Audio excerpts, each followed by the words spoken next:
At Let's Tell Their Story, we'd like to advise that some content may contain rape, domestic violence, sexual assault, child abuse, child abduction, and murder. Not all content is suitable for all audiences. Please be advised while listening. Thank you.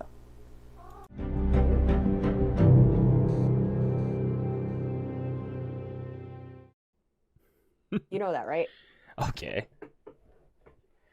All right. Oh, I am tired. Now that's a way Ugh. to start the Well, video. this is my. Oh yeah, of course it is. I am tired.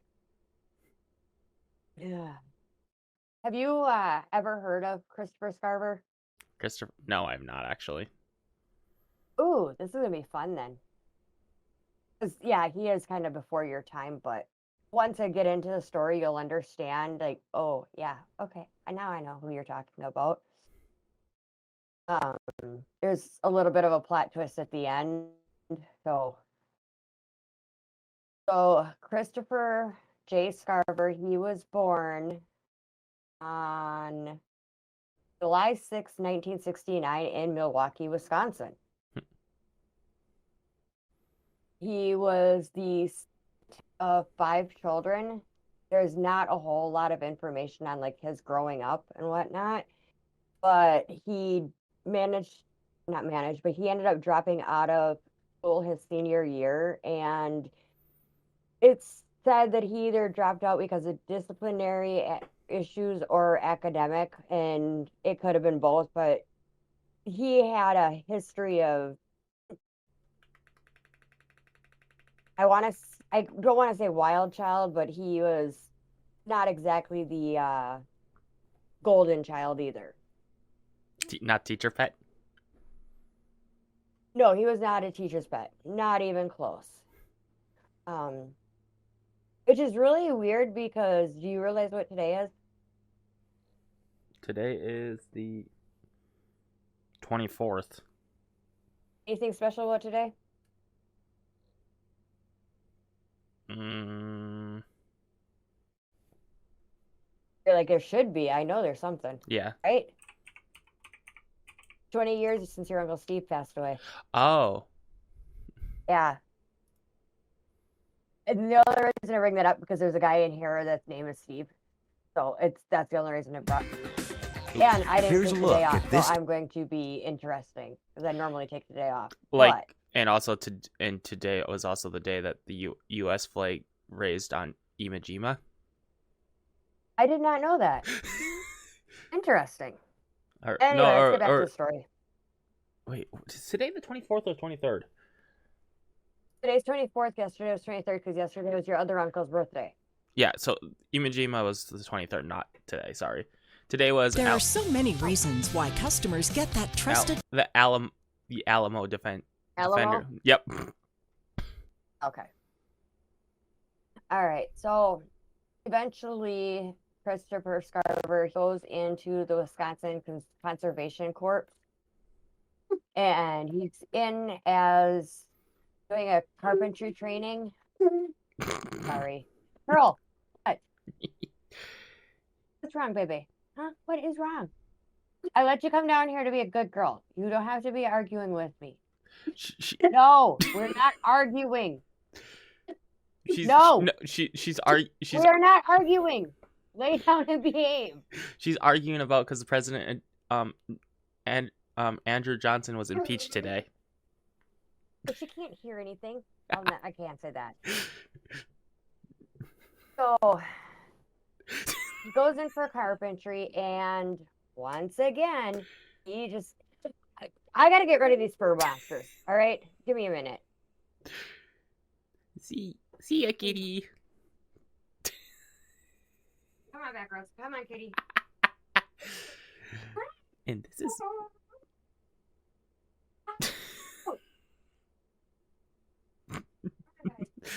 And there they go. Bye-bye. Whoosh.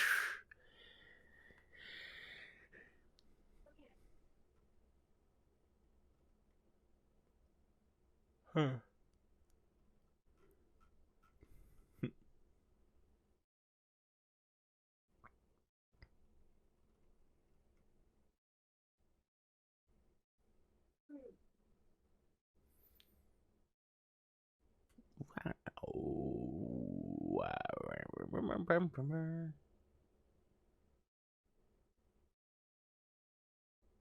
Ow.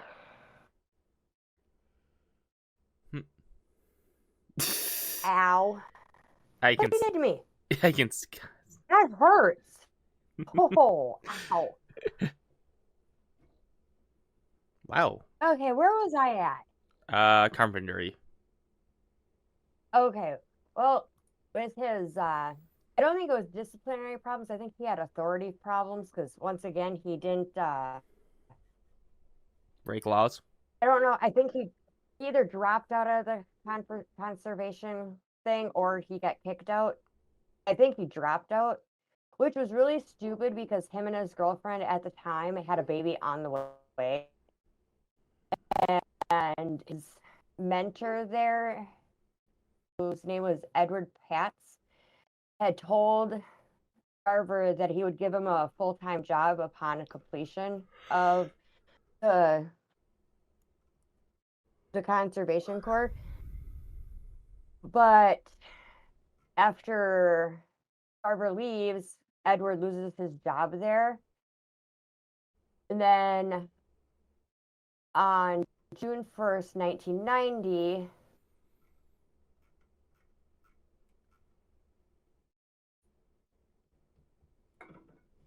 yeah, weird things got popping up. Oh, he feels like he's having auditory hallucinations where he's literally hearing, like, he calls it the family, where it's a man's voice, a woman's voice, a little boy's voice, and a little girl's voice. So on June 1st, 1990, he goes and he attempts to rob the Wisconsin Conservation Corps, saying that he felt that they owed him. He comes in with a loaded 25 caliber gun, and I don't know if that was a semi. I don't know if that's semi-automatic or not, but I don't think so. Which weapon? 25 caliber. That does not narrow it down at all. 25 cal. Yeah, I don't know. I don't know if it was a pistol or if it was a revolver. I don't. It's a pistol. It's a pistol. It's actually a very small pistol, like smaller than Almost like a 9. no, smaller than a 9mm even. Oh wow. Okay. So yeah, they're basically pretty much they're known as the tiny handguns. Okay. Well, he gets in there and a guy that runs its name is John Fayan. And so he's like, hey, you got to give me money. Well, the guy that had taken Edward's spot, Steve Loman, happened to come in and he's like, well, what's up, dude? Well, so Christopher tells Fayan, hey, I want money.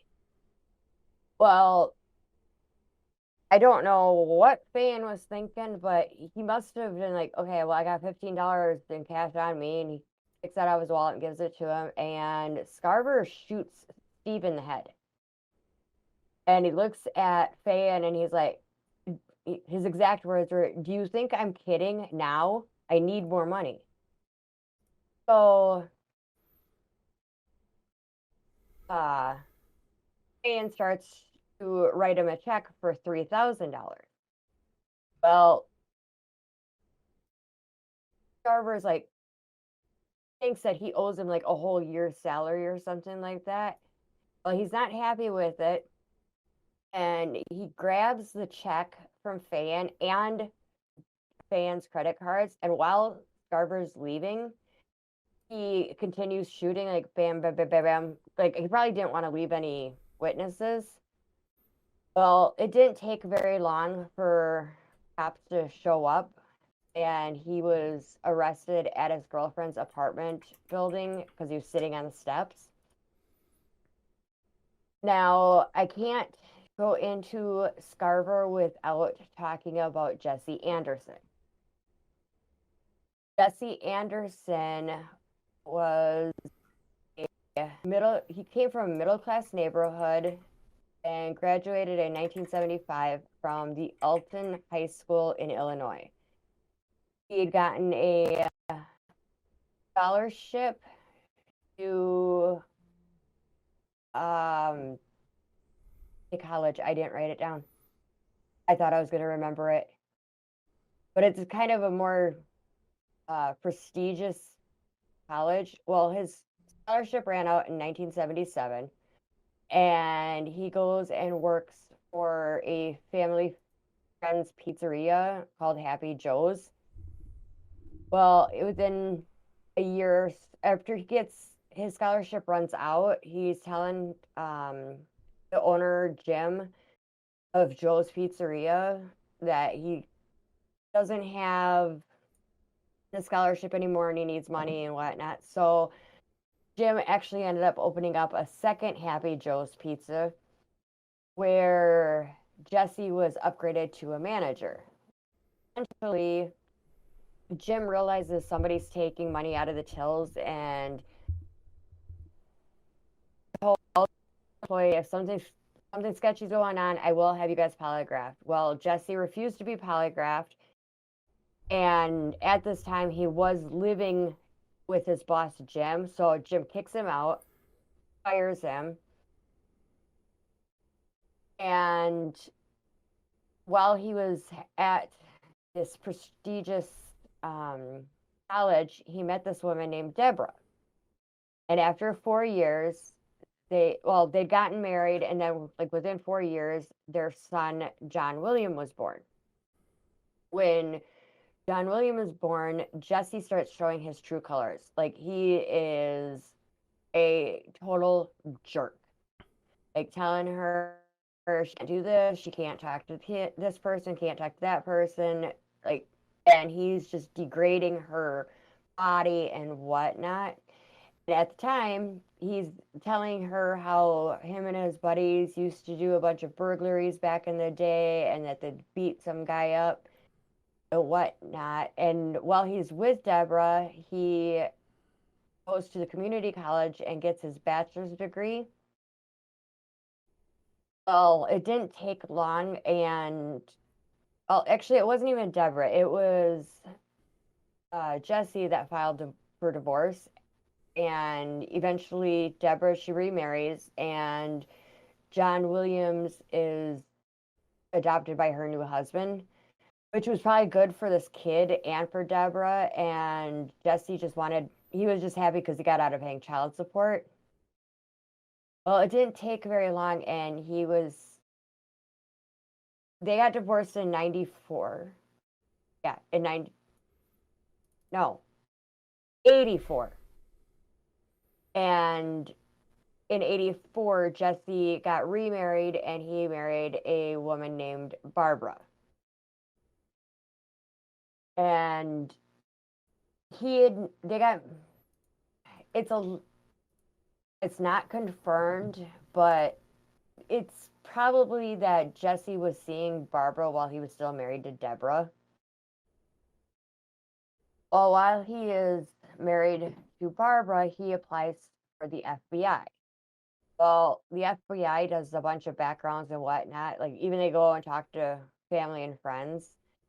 They had talked to his ex-wife, Deborah, and questioned him about whether he should get the job or not. And she's like, no, I don't think he should because he's going to use his access to either be really, to do things that he probably shouldn't, like just maliciousness. Well, doesn't get the job, but he tells his family and friends. This is so funny, is that he wasn't hired by the FBI because they weren't hiring white men at the time. And with Barbara, they had the perfect family, you could say. But that was just a facade for the outside, because anybody that knew them thought they had like the most perfect family.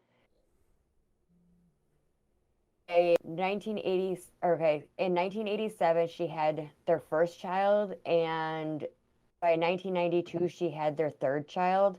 So she had 3 children under 5 within 5 years. That's a lot to handle because I remember you guys being 6 and under, and there's three and a half of you. I don't know what you're talking considered about. Yeah. Well, it didn't take long, and so Barbara figured out Jesse's a piece of crap. And I want to say something else, but I don't know how far we're into videos. So, March of 1992, he runs for an office in, yeah, even Wisconsin towns and counties are hard for us to say. Ozaukee or Ozuki County must be outside of Milwaukee. And he loses, and eventually he's going to take Barbara to Jamaica for a new honeymoon. Well, it was anything but a honeymoon while they're there. There's some sort of hiking falls in Jamaica that people go up, and she had sandals on, she was slipping and whatnot. I think that prior to it, he had told Barbara's parents that he didn't think Barbara was going to be around much longer because of her depression and whatnot. So it's possible that his whole trip to Jamaica was that hopefully she would slip and die and whatnot on these falls, which didn't happen. And he, back in 87, Barbara had wrote a letter to Jesse saying that, why are you so mean? I tried to do everything for you. And just the letter is important. That's the only reason I'm bringing it up. And it just, like, why do you hit me? Why do you kick me? Why are you so mean to me? Because he wanted the perfect family, perfect kids, perfect wife. He had 3 kids within 5 years.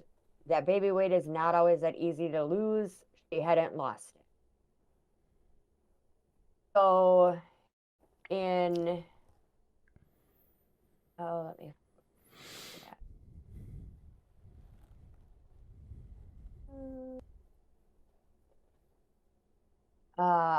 it was or my notebook. Where did I put my notebook? Because I went from the computer to the writing notes. There it is. Yeah, so on April 21st in 1992,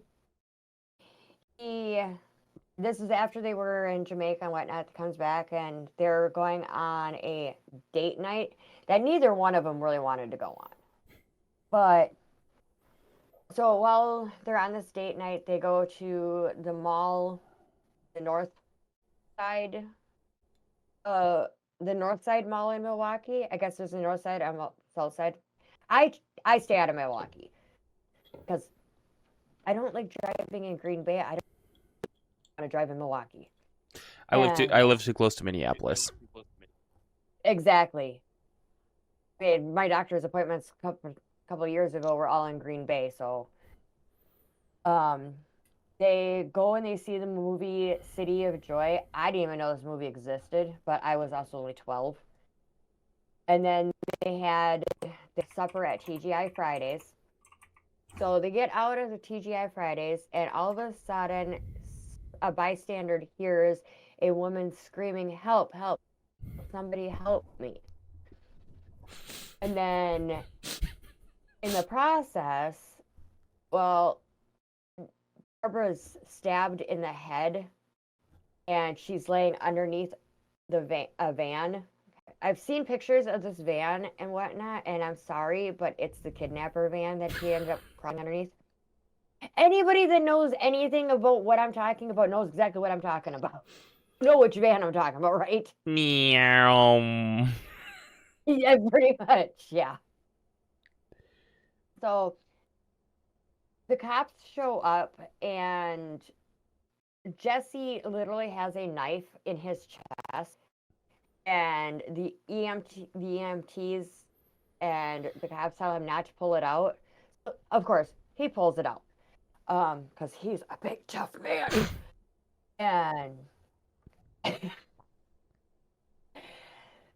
and he finds a hat. It's an LA Clippers hat on the ground, and he's like, "Oh, these two black men, they came and they started stabbing her, and they started stabbing me, and I knocked his hat off on the ground, and here's his hat." Oh, it did not take very long for the Milwaukee Police Department to realize Jesse's stories were not adding up.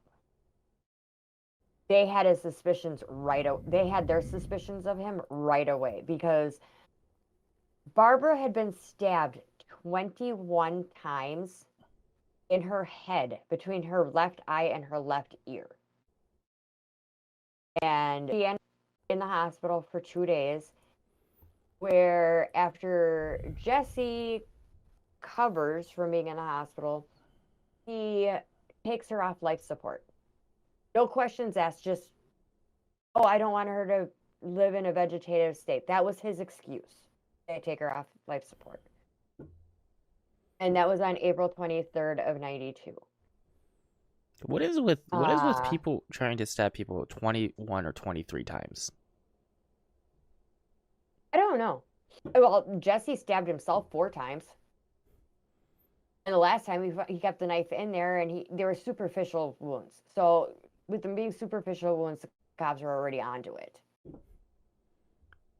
And within 24 hours, his story changed 3 times. But each time he made it very clear that it was 2 black men that attacked them. But and he even gave a detailed description of the attackers, saying it was a tall, thin black man with a thin mustache, about 175 pounds, in dark clothing. Okay, I am sorry, but that's a pretty vague description. That's basically saying the same thing as the picture of the BTK killer. It's just a basic description. Well, as the investigation goes on, they find out that Jesse actually bought the hat at the mall earlier that day, where he had gone in the morning, then had a few errands to run. One of those errands was that he buys this LA Clippers hat from this kid named Tommy. So Tommy's like, finds this all out, and the cops are like, "Yeah, he bought that from me like for $20." I'm like, okay, whatever. It's an expensive hat. Well, by this hat, it's an LA Clippers hat. And in 92, that actually would have been right around, that would have been expensive in 92, a $20 hat. It would have been like what we'd be paying for something like $60 to $80 today. Holy, yeah, because they're $40 now. Okay. Yeah, see? Because it's got a name brand on it, or it's got I think the Clippers are basketball. I don't know. I think they're basketball. Anyway, so on the day of Barbara's funeral, Jesse had been arrested for the murder of Barbara. Now, they still let him go to the funeral, but he's in handcuffs. Well, it gets there, and his own sister listening, she's like, "What did you do?" Like, they all knew he had a temper, the family did, but he put on such a facade for the people around him that they're like, "This can't be." They had a perfect family. So his reasoning on why he killed his wife, he was too fat. She didn't keep the perfect sad. She wasn't the perfect trophy wife. And the fact that just a couple weeks prior to them going to Jamaica, he made sure that her $250,000 life insurance policy was up to date. Even though he made $145,000 a year at the time, which in 92, that's equivalent to $332,000 now. I did my math and my research last night, and I did this last night. Because because I was talking to you. So what got that Clippers hat is what actually ended up him arrested. Is one, it had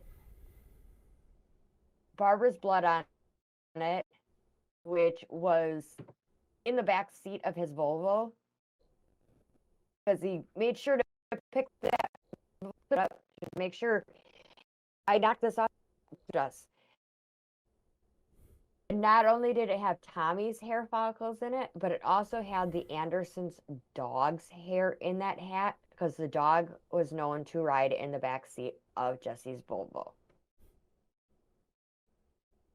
On August 19th, 1992. Wow, the dates are popping up today, aren't they? Yep. Jesse was found guilty by an all-white male jury for killing Barbara. And he was sentenced to life without prison, or without prison. Without parole. Prison without parole. Until he wouldn't be eligible for parole until 2052. However, he did.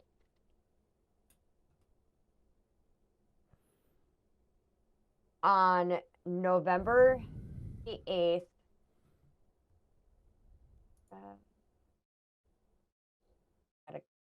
on here. I gotta scroll up. That's where that date is. I know it's November 28th, but I can't. November 28th, 1994. Jesse Anderson and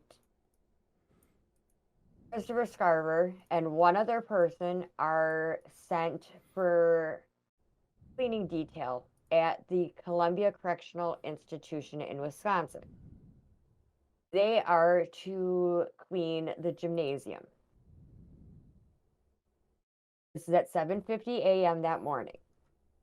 By 8:10 morning, within that 20-minute period, Jesse and one other person, I will get to who that other person is here in just a minute. They hit, I don't know if it sounds like they poked or hit or something Christopher in the back. And when Christopher turned around, he sees these two people giggling, and he doesn't know which one it was. He wasn't sure if it was Jesse Anderson or if it was Jeffrey Dahmer that hit him. Now, do you see why I was holding off the name? Mm-hmm. Well, Dahmer goes and starts to clean the gymnasium bathroom. Because for the whole first year that Dahmer was in Columbia Correctional, he felt it safest to be in solitary confinement for his own safety. The son of a bitch does not need his own safety. And so in the process, Jeffrey's in the bathroom doing his thing. Anderson's somewhere else doing his thing. Scarver grabs a metal thing that's about 8 inches long from the gymnasium. I don't know what it was. But it was some sort of, it was a barbell or dumbbell. Kettlebell or dumbbell? You know what I'm... It's the thing that the things at the That would be a end, dumbbell. Yeah. Dumbbell. Thank you. Dumbbell. Anyway, so he grabs a dumbbell and he goes in the bathroom with Dahmer and he's got an article of Dahmer's. He shoves it in Dahmer's face. He's like, "Did you do this to them?" And Dahmer's like, "Yeah, well," Carver was already pissed off because of the fact that Dahmer during like lunches and he would take his food and he'd make it look like dismembered body parts and then he'd take ketchup and put blood on it and he'd like just to disgust the guards and other inmates. Well, Scarver was pissed off about this because Scarver obviously was a African American gentleman, or still is. I guess you don't really change your race.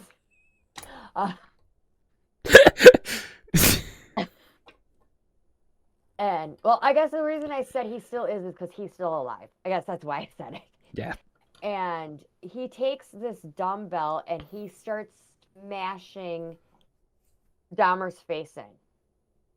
To the point that when the guards show up, which doesn't make sense, where were the guards? Because Dahmer was always had guard detail because they were always concerned something bad was going to happen to him.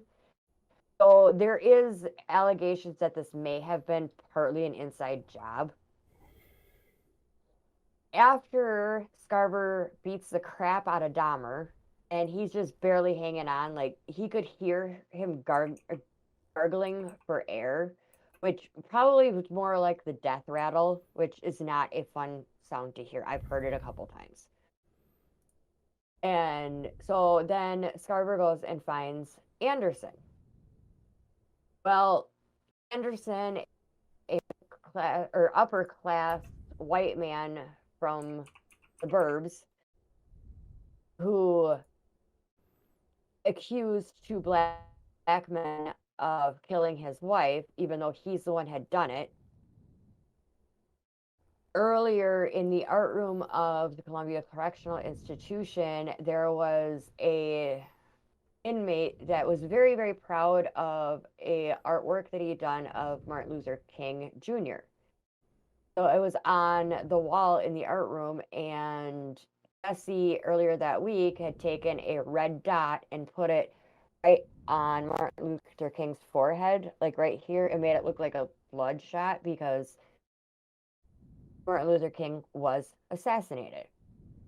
And Jesse found this hilarious. Well, Scarver did not. So he goes and he basically bludgeons Jesse too. Now, he gets into his cell. He's back early, and the guards are like, "What's up?" And he's like, "Oh, God told me to do it. You'll see what happened on the 6 o'clock news tonight. Jeffrey Dahmer and Jesse Anderson are dead." Well, they go running. They find them. They run. Well, they both actually were still alive when they got to the hospital. Dahmer died about an hour later, and Jesse died 2 days later. Ironically, that's exactly how many days later that his wife Barbara had died.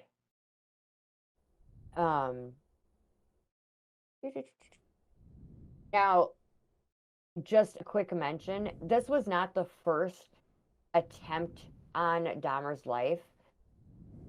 Earlier that year, after Dahmer had gotten back into public domain, or the public, I know there's a name for it.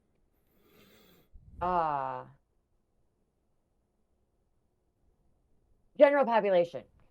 That's what I was looking for. When he got put back in general population, there was a guy that I can't even try and pronounce his first name, so I just wrote down his last name was Dorothy. Not Dorothy, Dorothy. And after the church service, he'd made a makeshift shank out of a razor, and they'd gotten done with the church service. Dahmer stood up, and Dorothy come behind him and literally tried slitting his throat. but the razor wasn't sharp enough, and he ended up putting it in solitary.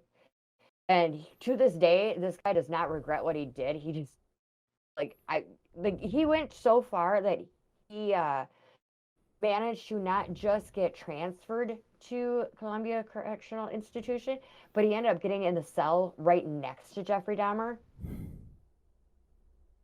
Now back to the morning of the attack.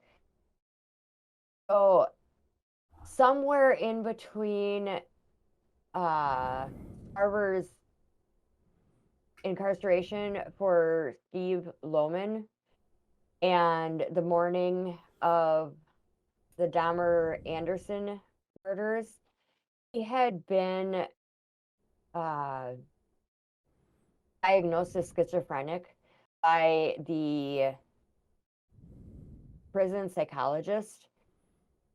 And he was transferred at some point to Colorado, where they had given him kind of like, they treated him like a schizophrenic that should be treated, not like, oh, you're going to be out of control, I'm going to put you in solitary. He was doing wonderful in Colorado, but for some reason he got sent back here to Wisconsin. And in the process, he started hearing the voices and having the hallucinations again, and he was convinced that God was telling him that he needed to avenge Dahmer and Anderson. Well, in the process of all of this, he ends up being sentenced to 3 counts of first-degree intentional homicide, and he will spend now the rest of his life in the Columbia Correctional Institution in Portage, Wisconsin, and for a good while, and I don't know if he still is, but I know for a good while he was in solitary confinement because he was a threat to the rest of the general population. However, before the Steve Loman murder, before the Dahmer murder, before the Anderson murder, Christopher Scarver had a clean record. He had never gotten in any trouble. So it was all because what these voices were telling him. Just a fun little fact. I'm pretty much done with the story, but I got like a fun little fact on Dahmer. Okay. So when he died at the hospital and the coroners took him to the morgue because they still had to do an autopsy on him, even though it was blunt force trauma to the head. Like, his head was so caved in that they didn't even recognize who he was. But the fun fact is, when he went to the morgue, they still had the shackles on his feet. Yep. And like the coroners and the medical examiners, like, can we take him off? And the cops were like, no. Like, what if he comes back to life? But I do pretty much done with the story, but I do want to, like, with the whole thing with Barbara being basically mentally, physically abused, I do want to bring up, if anybody is in a situation like that, there is the domestic abuse hotline where you can call 1-800-799-7233 or text capital BEGIN to 88788. And if you are having any mental health issues, there is a mental health hotline, which is 866-903-3787. And Quentin, if I send you those numbers, can you pop them up on the screen when you Yes. do editing? And if Okay. if it's an true, like, fully emergency, call 911. Yep. All right. And that is the story of Christopher J. Scarver, who is infamous for the murder of Jeffrey Dahmer. And All right. Let me hear what you got. Okay, so this, I'm not going off of like this is a story somebody wrote off of the scary stories from Reddit. It is known as I work as a night clerk at a supermarket. There are strange rules to follow. This is by Brief Trainer 6751. Have you ever worked a job where something just felt off? Not just the unusual workplace weirdness, annoying customers, or bad management, or soul-crushing hours. But something deeper, like an unspoken presence, something lurking just beneath the surface. You can't explain it, but you feel it. Yeah. That's you are on a haunted business thing lately, aren't you? Actually, I was going to go with one that the person took down. So the story is, that's how I felt when I started my new job as a night clerk at a 24-hour supermarket. At first, I thought the worst part would be the loneliness, the long empty. Yes, the long empty aisle stretched into silence. Maybe the boredom, the way the hours would crawl by like something trapped and suffocating under the fluorescent lights, or a worse, dealing with a constant, occasional drunken customer looking for beer past midnight. Apparently, I was wrong. There were rules.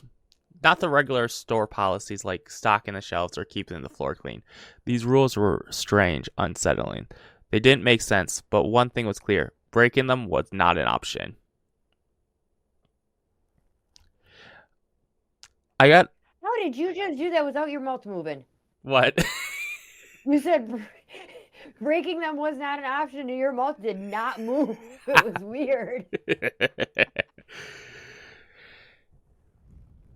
I got hired faster than I expected. No background check, no real questions, just a brief meeting with the manager and an old guy named Gary.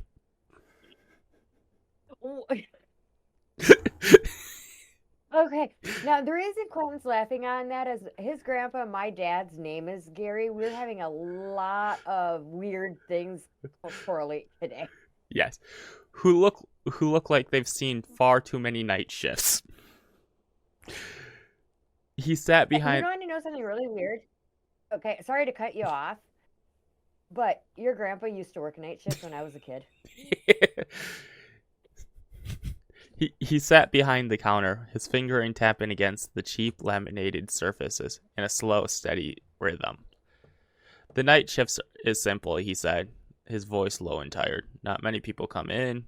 You stock the shelves, watch the security monitors. That's it. Seems easy enough until he reaches under the counter and pulls out a folded piece of paper and slid it towards me. Follow these rows, he said, his tone sharper now. Don't question them. Just do exactly what they say. I picked up the paper, expecting to be a list of store policies, emergency policies, closing duties, stuff like that.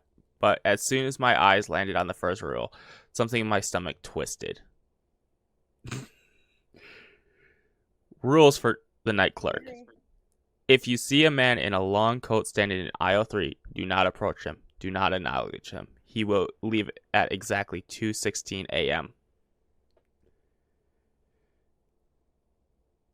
Well, at least it's not 3 a.m. If the phone rings more than once between 1 a.m. and 1:15 a.m., do not answer. Let it ring. If a woman with wet hair enters the store and asks to use the restroom, tell her it's out of order. No matter what she says, don't let her go inside. Well, these are different store policies. Check the bread aisle at 3 a.m. If a loaf of bread is missing, immediately lock the front door and hide in the break room until 3:17 a.m. Do not look at the cameras during this time. 3 a.m. is the witching hour. Don't do anything at 3 a.m. I wouldn't even be checking to see if that loaf of bread's missing until 4 a.m.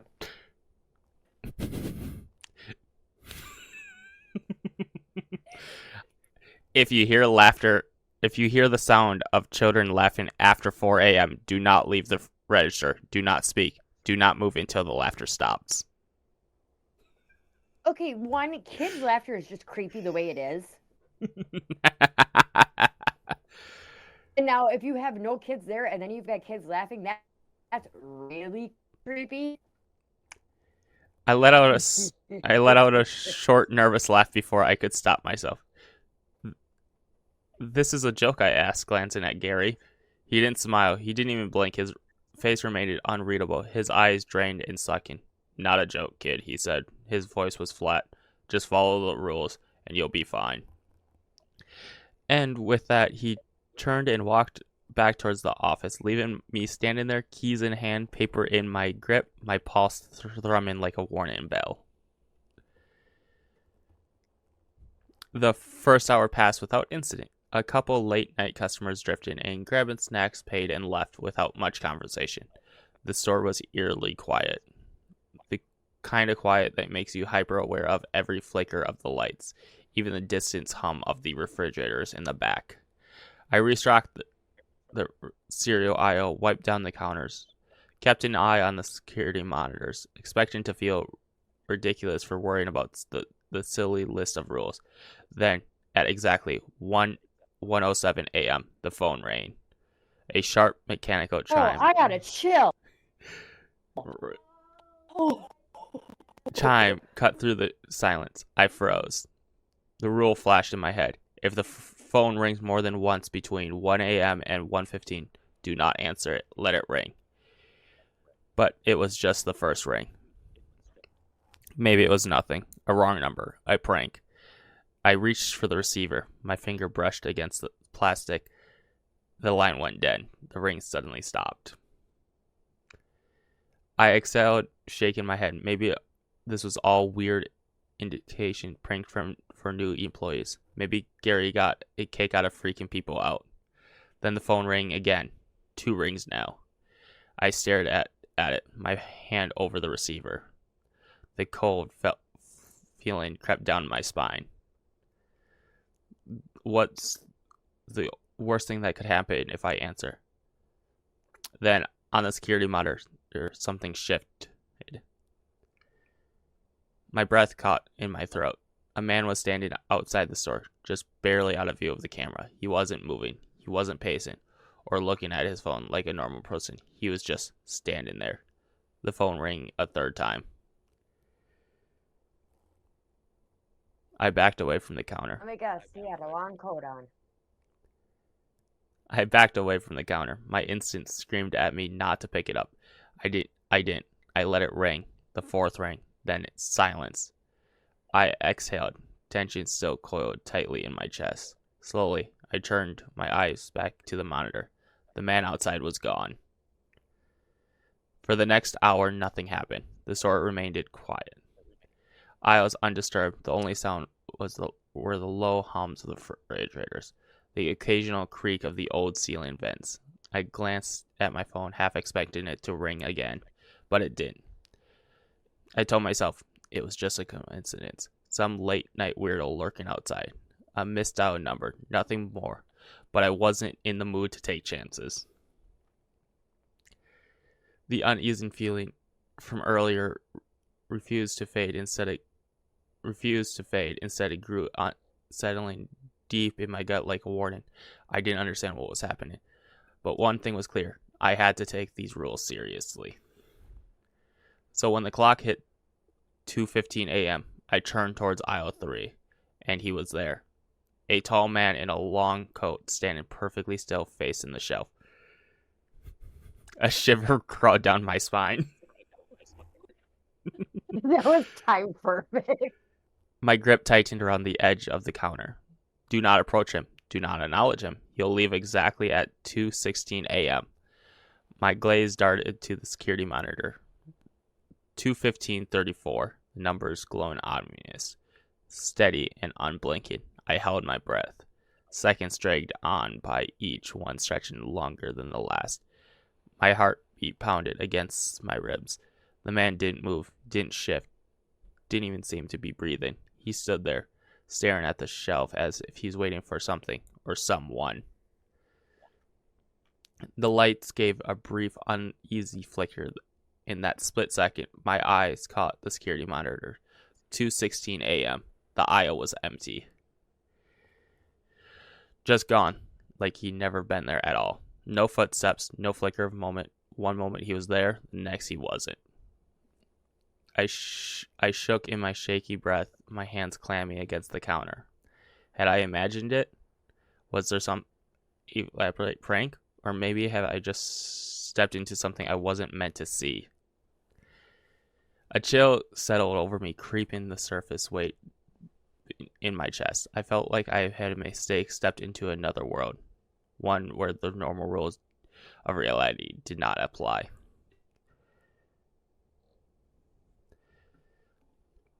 If I didn't want to check the bread aisle. That's Every we're gonna check the bread. every instinct screamed at me, stay put, to pretend nothing of it was real. But I had already ignored the phone rule, and I wasn't about to make the mistake of a doubt in another. The rules existed for a reason. Shallow in the lump in my throat, I forced my legs to move. Step by step, I made my way towards the bread aisle. My breath shallowed and uneven. Then I noticed one loaf was missing. The air left my lungs. I didn't hesitate. I spun on my heels and ran. My feet barely touched the ground as I sprinted to the front, heart pounding in my ears. I slammed the lock on the front doors, then bolted for the break room. My hands shook as I flickered the lights off and collapsed into the corner, curling into myself. The store was silent. Too silent. The kind of silence that makes your skin prickly, that makes you feel like something is waiting just beyond the edge of your vision. Then, at exactly 3:05, the security monitor in the break room flickered on. I did not touch it. The screen buzzed with static for a moment, and then cleared, showing the bread aisle. Someone was standing there. No, something. It was too tall, its limbs stretched too long, its head tilted at a sickeningly unnatural angle. It wasn't moving, but I knew it was looking at me. Then slowly it turned toward the camera. My stomach lurched, my fingers dug into my arms, and then the screen went black. I squeezed my eyes shut, my pulse roaring in my ears. The rule said stay hidden until 3:17 a.m. I counted the seconds one by one. Don't look, don't move, don't breathe too loud. The air in the room felt thick, pressed against my skin like an unseen hand. Every nerve in my body screamed at me to run, but there was nowhere to go. So I waited and waited until finally I opened my eyes. The security monitor was normal again. I hesitated, then forced myself to stand, my legs feeling like lead as I made my way back to the front. I unlocked the door. Then I walked to the bread aisle. The missing loaf of bread was back. I was shaking. Not just the kind of shaking you get from a cold or nervous. My whole body felt weak. My fingers numbed as they clutched the counter. My breathing came in short and uneven gasps. I didn't care about my paycheck anymore. I didn't care about finishing my shift. I just wanted to leave. Then at exactly 4:02, I heard it.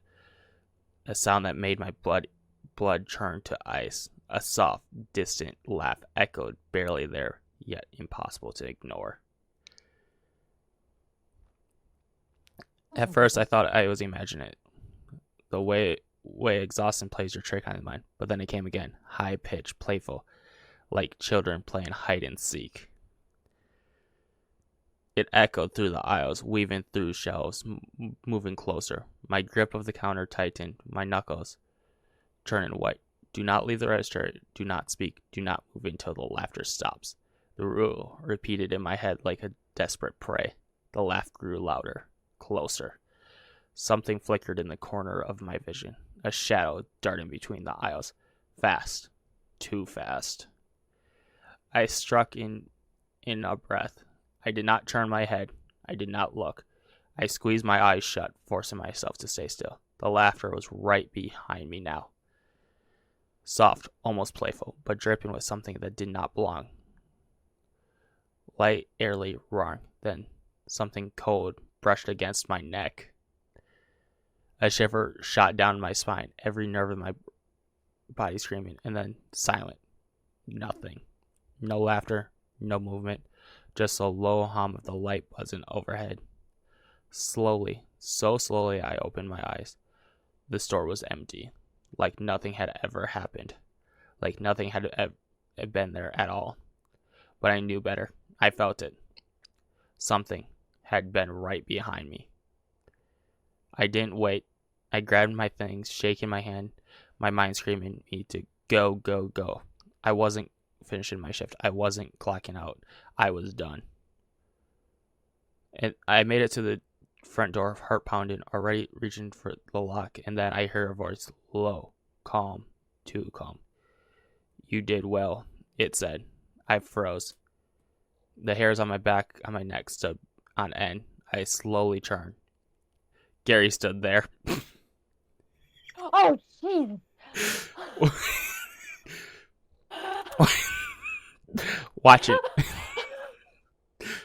Watching me. His face looked the same, but his eyes were darkened. Not just sunken, wrong. Something inside them shifted like something else looking at me beneath his skin. I took a step. What the hell is this place? My voice barely came out of a whisper. Gary smiled. You followed the rules, he said. That means you can leave. That was all he said. No explanation, no warning. Just those simple, chilling words. I did not ask any questions. I ran. I quit the next day. I didn't go back to pick up my paycheck. I didn't answer when Gary called. I tried to forget. I tried to convince myself maybe, just maybe, it had all been a dream, a trick of my sleep-deprived mind. But later that night, as I laid in my bed, my phone rang once, twice, 3 times, and I stared in my throat. But I never answered it. I just let it ring.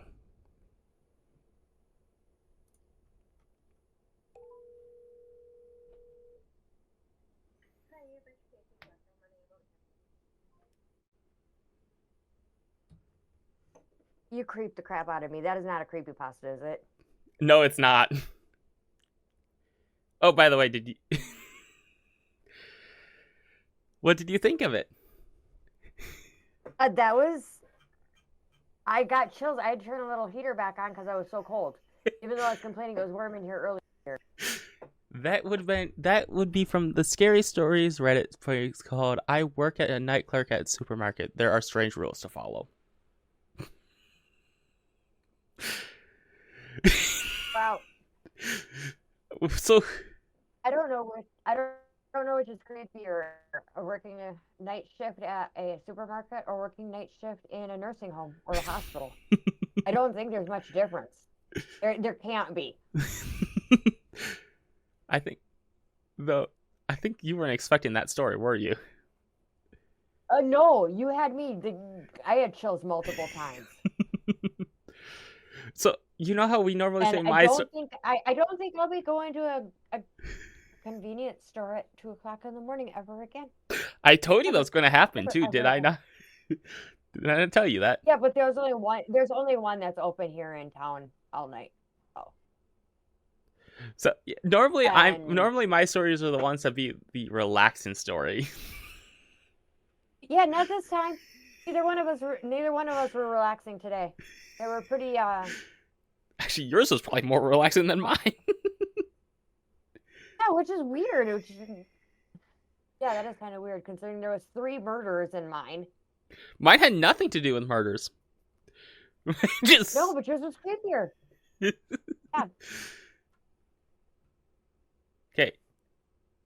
have that's not the button I wanted. Ev- So I hope you guys enjoyed these stories. I'm pretty sure. Yeah, me too. Subscribe. Subscribe. And like, Subscribe. And like, leave a comment, rate, review. Now it's on you. oh yeah, and make sure that you enjoy this stuff. How are you? That's not even funny. I hope you guys enjoyed. If you guys are wondering what just happened, Yeah, Quentin just called me on the phone while he's looking at me talking to me. I think he was just trying to freak me out. and it worked. He's got caller ID these days. It's not just Oh, that's because your thing also blocks unknown calls. I tried it earlier. Oh, it does? Yes. I didn't know that. So we're gonna Patreon. This is always gonna be a week in advance, so you guys know that. Yep. We'll have the YouTube video things straightened out. I am super sorry about that. I did not realize that. And if it wouldn't have been for me looking on that, he wouldn't have noticed. Yep. So between the two of us, we got you guys. Yep. You guys. And seriously, rate and review it. Really helps our channel out. Yep. You guys can 5 follow. stars would be awesome. Yeah, and you guys can also follow on our Discords where there's not much on the Discord, Facebook. Yeah, there's not much on. Well, there's probably more on the Facebook page than there is. There's like nothing on the Instagram page. But you can follow the Instagram page. I'm sure at some point I'll get more onto doing that. Can't think of anything else. Nothing I can think. Yeah, just Discord, YouTube. Yeah, just rate, review, hit subscribe, like, leave a comment. Give me another story. Family and friends. Yeah, and give me another story. Oh yeah. Sometimes. Yeah, or if you've got true crime from your own hometown or something that happened to you personally, send it in to let's tell our story at gmail.com. We would love to start at some point doing stories that you guys send in. I'm a better reader than Quentin is, but that's just because Quentin's Quentin. Hey, I creeped you out. You did. You sent chills on my back a couple times. Yeah.